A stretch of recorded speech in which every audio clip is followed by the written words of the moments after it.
There's a million things that you can use to be productive, and everyone has their own method. But have you thought of using Trello for your time management? Yes. Using this one little powerful tool can help you plan your week to be more productive.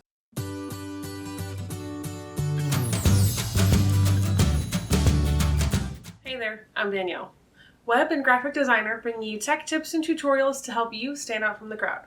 So if you've watched any of my other Trello videos, like my beginner Trello video or my Trello tips, you'll know I absolutely love it.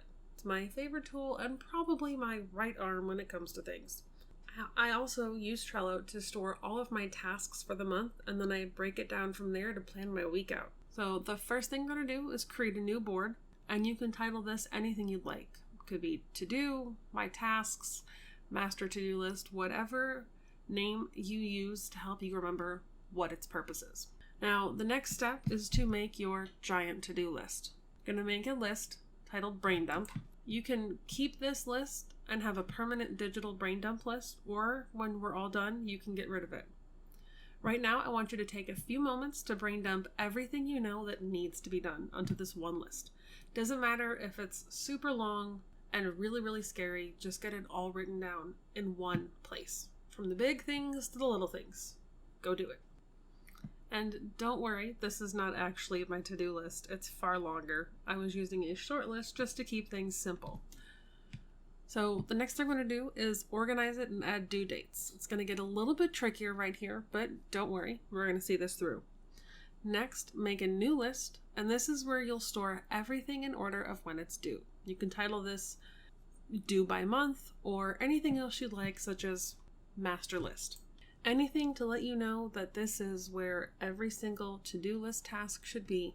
Now, you're going to move your brain dump list into this one, but as you move them, you're going to order them whatever way you like, so long as they're ordered with the most important tasks due first at the top.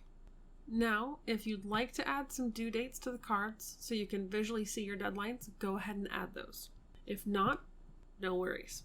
Next, you're going to make a list titled This Month, and I'll typically add the name of the month here. You can leave this blank. You can add the name of the month so you know that this is only this month you're working on. Now you're going to move all of your tasks for the current month into this new list. Anything else on your master to-do list is a worry for not this month. Something that you'll worry about if you work ahead or get something extra done, but not a priority task for this month. Now that we've got our master list of tasks ordered by due date, our tasks for the month, and a brain dump list. And if you'd like, you can make a fourth list for things to do in your downtime, adding anything to it that you'd like to remember to do when you do get some free time.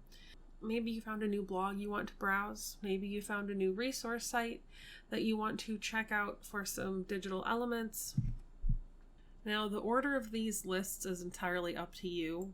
Typically, I like to have the monthly list one of the first ones on my board. Now we're on to the final step. Grab whatever tool you use to schedule your days out.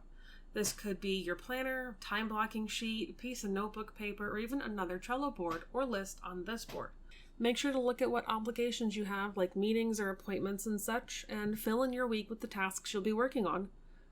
Make sure to start at the top, since this is your most important one. Don't forget to subscribe for new videos every Thursday at 9 a.m. Central. Thanks so much for watching, and I'll see you next time. Bye.